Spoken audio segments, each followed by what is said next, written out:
Is this new facelifted Tesla Model Y Juniper the savior of Elon's empire, or just a desperate attempt to stay relevant? Today we're taking a deep dive into this vehicle to find out whether it's reinvigorating the SUV market or simply playing catch-up with increasingly improving competition.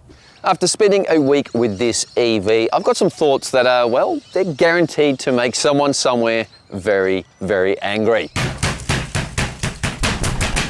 But before you do comment, please watch the whole video, because the verdict is probably going to shock both the Tesla faithful and the anti-Musk brigade alike. Onwards! Perhaps the most important thing you need to know about the Tesla Model Y is that it was the world's top-selling new car in 2023, beating out the Corolla and the F-150. It also marked the first time an EV wore the crown of world's most popular vehicle. And it did it again in 2024, with almost 1.1 million units sold globally. No one can deny this 5-door family SUV has been a game changer. And now the new SUV has a fresh face. It's more powerful, has more compliant suspension, a touchscreen for backseat passengers, and plenty more besides. So it should be able to snaffle a three-peat and become the world's best-selling car in 2025 once again, right? Well, probably wrong. And there's two very good reasons why it's unlikely to be the top seller in 2025. The first reason? Elon Musk. The outspoken CEO of Tesla has made some rather polarizing gestures and remarks since Donald Trump swept to power in the USA and gave him a government job. He's also fired a lot of the people who voted for Donald Trump, which appears to be fueling anger in the USA. Now, the second reason Model Y sales are faltering in early 2025 is because the SUV is going through a run-out phase. That means all the old models have been sold off with no new stock to instantly replace it, so there's a void for a little bit. But let me be clear, I'm not here to espouse my personal views on people or politics. I'm here to review this product, and that is going to be my focus. So let's start with price. Ignoring the launch versions, which are pretty much all sold out in Australia, there are two model grades: the rear-wheel drive, which is the base grade, and the long range all-wheel drive, which is what we're testing today. But the rear-wheel drive model, that's the entry grade. That starts at around $60,000, which represents a rise of about $3,000 compared to the predecessor. This specimen costs around $83,000, and that rises to $90,000 to get it on the road. So dealer delivery, on-road charges, stuff like that. So that higher price is the result of three big ticket items: the Quicksilver paint job, looks pretty good in my view, the white interior, and also FSD, or full self-driving functionality. While the pricing for base grade versions is fairly sharp, the warranty is not. 80,000 clicks and 4 years is far from competitive, although the battery warranty of 8 years is more in line with its peers. You get 4 years roadside assistance, which is good, including towing transportation up to 800 kilometers if you get a breakdown. All right, let's take a squiz at the design. And while the doors and the roof are essentially unchanged, the front bumper, the rear bumper, and the mirrors have been updated, and they are more aerodynamic now. And that's essentially what gives the new model its extra cruising range, because the battery and the motors are essentially unchanged, but because you've got less drag, less aero drag, it's able to punch through the air more efficiently, and yeah, that gives you a little bit of extra range. These 19-inch alloy wheels come standard on the car, and they're fitted with pretty good Hankook Ventus Eco tyres, and you get these aero covers here, which also contribute to the car's air bending attributes, and you can take them off. Let's have a look.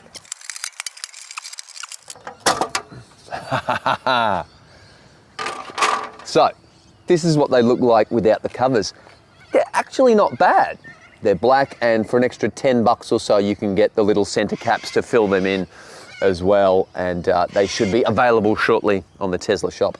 Anyway, the indicators are integrated into the light bar, and underneath them are the Matrix LED headlights with auto-dipping functionality. There's little vents in here too, designed to smooth out the airflow around the car's flanks.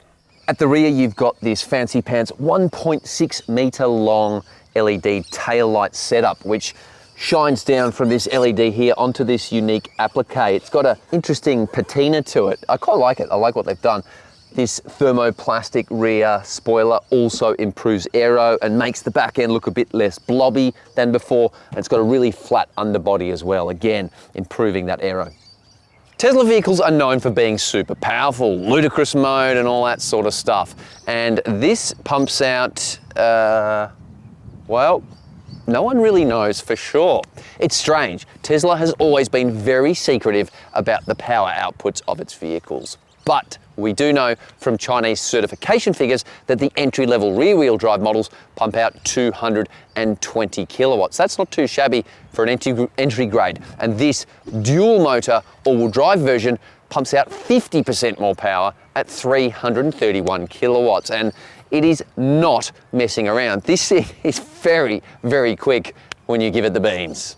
All-wheel drive versions get a denser battery pack with different nickel manganese cobalt chemistry and have a range of 551 kilometers, up 18 kilometers on the previous figure. Like the power outputs, Tesla is very cagey about battery specifications, which is a bit disingenuous if you ask me. It'd be like Toyota bringing out a brand new Camry and going, look at the Camry, buy the Camry. But we're not going to tell you how big the fuel tank is. Anyway, charging times vary based on the charger, how much juice is left in the battery, ambient temperatures, and so on. But as a guide, expect a fast public charger to take under 30 minutes to go from 10 to 80% battery charge. The all-wheel drive model's charging bandwidth maxes out at 250 kilowatts, which isn't class leading, but is still plenty quick. It should be mentioned that Tesla does not supply charging cables with its vehicles. You have to pay extra for them. Okay, check out the cabin. It's pretty nice, and it's a bit Scando. Feels more Volvo than Tesla. You know, you've got these sort of wool fabric inserts here. It's all very minimalist. I don't mind it. First impressions are positive, and if you've sat in the Model 3 Highland, this will all feel very familiar, except for one thing. Indicator stalk instead of a pair of counterintuitive indicator buttons on the steering wheel. Material quality is much better than its predecessor, starting with the new synthetic leather seats. They're power adjustable and come with lumbar adjust, and they offer a good range of movement. And the perforated finish on the synthetic leather allows for ventilation as well as heating. All the plastics have a fairly high quality, and smaller touches like the carpeting in the door pockets show attention to detail. Every pane of glass is now double glazed and acoustically insulated, and the ambient light adds a bit of razzle-dazzle when the sun goes down. There's also a 15-speaker stereo that is very impressive. The graphic equalization is detailed, something audiophiles will appreciate. Okay, storage features, and there's been a little bit of a redesign here, but you know, nothing mind-blowing. We'll start with the center bin. It's reasonably large, but not what I'd call massive, but these little slidey doors here just add a nice bit of luxury to the car. They have beautiful, smooth articulation, and this area here is big. This is bar for baby sort of big. Could get heaps of stuff in there. You've got the two cup holders here. That fits my 1 litre bottle fine. That's good. I've lost the big gulp. Might have left it in the car. I've got this cocktail shaker here. That fits in too, but bear in mind it's got a narrow bottom bit. The door pockets are really big, and you could almost fit 3 bottles in there. That's really, really good. Over here, you've got a little area for your phones. You've got 2 wireless phone chargers. That's good. But the incidental storage isn't amazing. There's no sunglasses holder, no little cubbies for odds and sods, but you do get a glove box that, ooh, crack, has been a bit recalcitrant at the moment. It's trying to open. Oh, Ren, could you give it a little, the magnetic, there we go. So, I don't know what's going on with that. There we go, it worked. This time. When it comes to infotainment, you have one option here, a 15.4-inch central touchscreen. This is the nerve center of the car and is required to do pretty much everything except engage cruise control and use the turn signals and the windscreen wipers. So like pretty much all its rivals, it does not have a digital driver's display in your eye line, nor a head-up display. And you know, having a point of difference is one thing, but this feels like penny pinching, and it does nothing to advance the driving experience. Taking your eyes off the road to do, well, pretty much anything is not only distracting and sometimes frustrating, it could also be potentially risky. That said, the voice control system is one of the best, if not the best system I've used in a vehicle today. Its voice recognition is excellent and it covers a lot of different systems. Then again, adjusting the air vent direction via the screen is time consuming, but they have added a new feature called Oscillate. I think they call it Swing, which adjusts the air vents left to right, which, yeah, is nice, I guess. I'm not enthused about doing everything via a central screen with no physical buttons, but Tesla does this better than most. The menu structure is intuitive and the processing power is good, with rapid response to touch input. Dog mode is pretty cool too. But there's no Android Auto or Apple CarPlay compatibility, which in most instances would be annoying and certainly take off a few points. But again, the user interface in this vehicle is very good, and things like Spotify and a solid sat-nav system mean you won't feel shortchanged. There's some neat new features in this vehicle too, such as these haptic touch-sensitive buttons. You no longer have to click them in. It adds a little bit more of an upmarket sense. And also the 8-inch rear screen, which we'll get to in a minute, can also be used to adjust this seat forwards and backwards, which will be good for when you're taking ride shares, in the Uber or the DD, and you want to just give yourself a bit more room back there. It's pretty cool. That infotainment list is missing a lot of features, and while the lack of smartphone mirroring isn't a deal breaker, the missing instrumentation might be for some. Speaking of which, the speedo is located in the top corner of the screen, and while it's not in your eye line, it's not too far away, and you do get used to it. And the same for shifting gears. There's obviously no physical gear shifter now, it's just a slider. So you slide up for forward, back for reverse, tap in the middle, and generally speaking, it's quite effective. But I did find when trying to slam out a U-banger post-haste, I couldn't get it, I was panicking, people are beeping at me, 3-point turn, middle of the road. So yeah, there's times when a physical shifter is a much better and more effective option. The reversing camera system is generally pretty good with sharp visuals, and there are cameras facing in each direction. But for whatever reason, the Tesla boffins couldn't, or chose not to, knit them all together with software, which means you get a virtual overhead parking view, not a direct video feed. The upgraded Tesla Model Y comes with plenty of safety tech, including 7 airbags and real-time traffic sign recognition. Backseat room is very, very good. This is a spacious vehicle. There's no transmission tunnel here, so you got this nice sense of space across the middle, and my seat is in the position where I like to drive it. I do sit a little bit closer towards the steering wheel, but I'm just over 6 foot, about 183 centimeters, and I've got loads of leg room. I can get my feet right under the seats.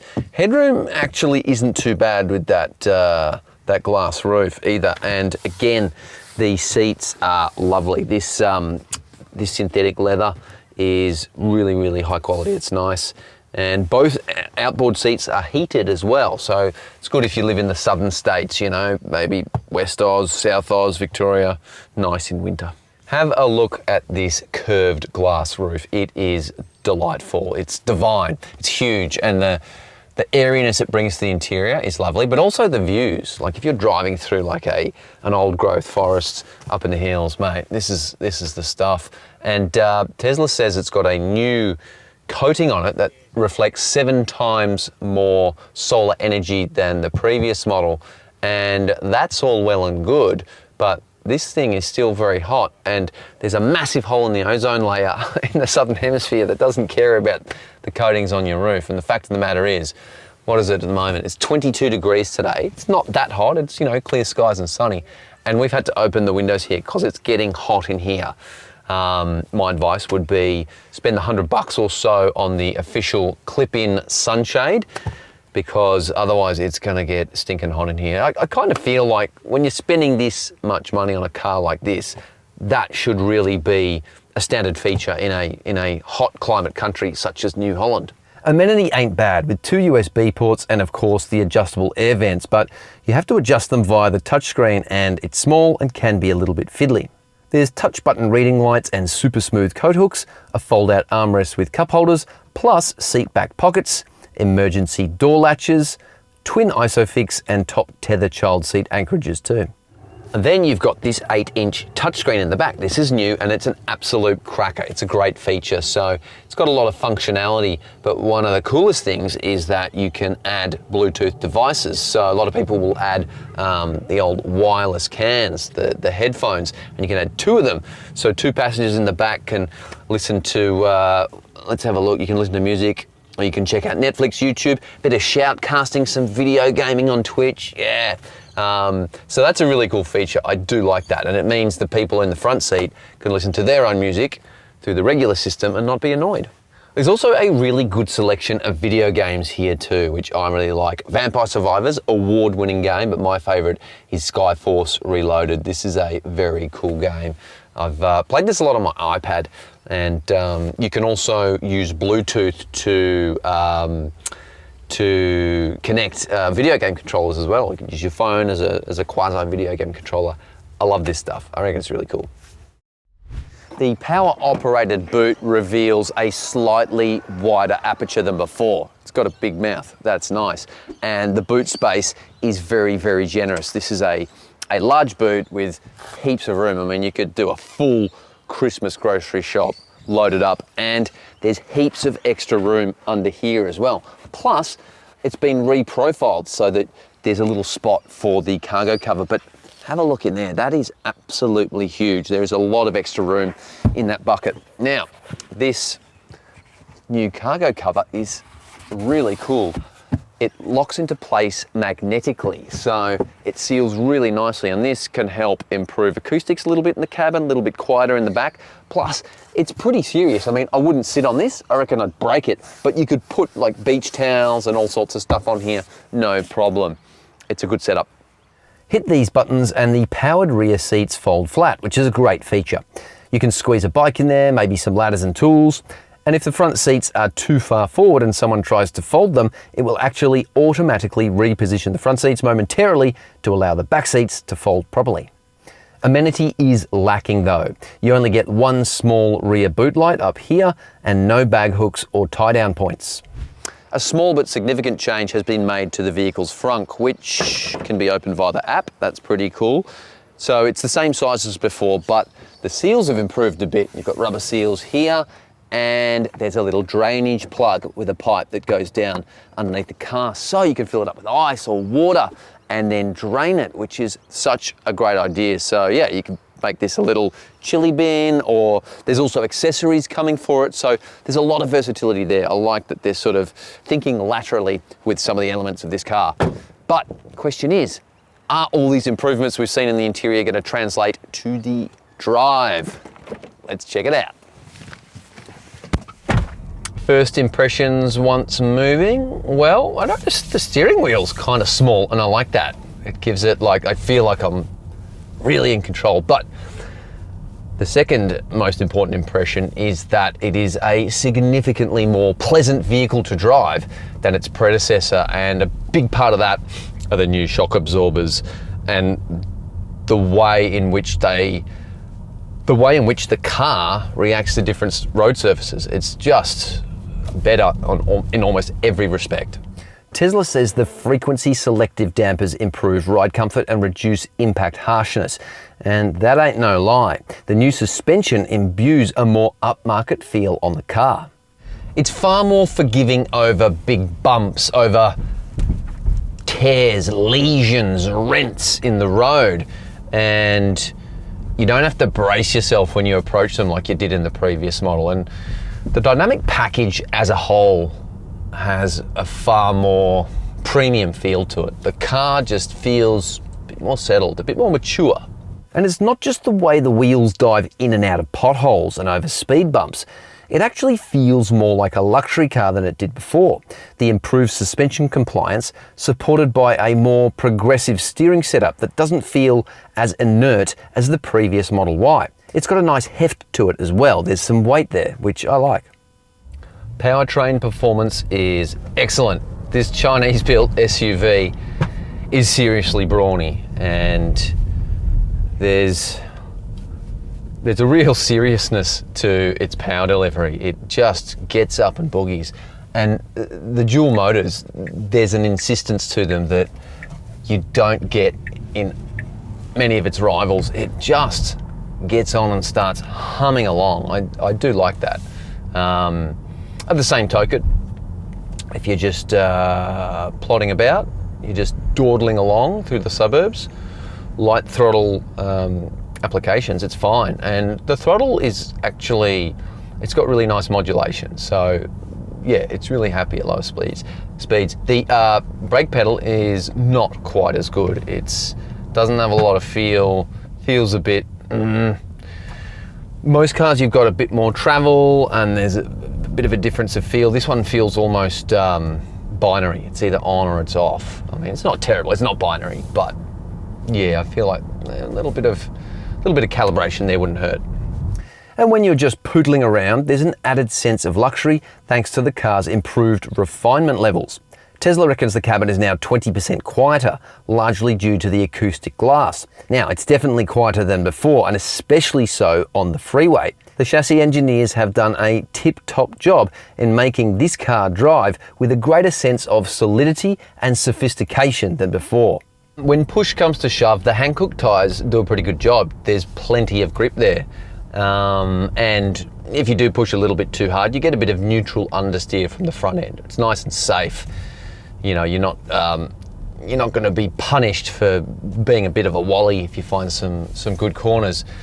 But again, this is no Hyundai Ioniq 5N. You're not going to be drifting in this vehicle. And to that point, the anti-roll bars are a little bit softer now in this vehicle, but it still hooks into corners pretty nicely. It still sits pretty flat through the corners, and the steering, now that it's a bit slower, is much better suited to nice, open, sweeping corners. The previous model felt a bit darty with its super responsive steering. So yeah, this is definitely an improvement dynamically as well. So when you flick on the indicators, you get a little blind spot video feed here, which is cool. And if there's something in the way or something near you, it comes up with a little red garnish as well. So, you know, nice little safety feature. Tesla reckons this Long Ranger will do 551 kilometers, and while that is technically possible, perhaps more, especially if you're hypermiling, our regular everyday testing suggests a range of around 500 kilometers is more realistic. There's pros and cons to visibility, so let's start with the central mirror. Well, the mirror's okay, but the rear windscreen is at such an angle, it looks like a tiny slit, and you really don't get much of a view back there. And it's almost a bit of an opportunity missed, because they could have added a digital camera here, taking a video feed from maybe the spoiler at the top or the top of the windscreen at the back there. Would have solved all these problems and really helped in this respect. The fire and forget indicator system is really cool too. Right, I'm coming up to a roundabout, take the third exit, and this should hopefully disengage by itself.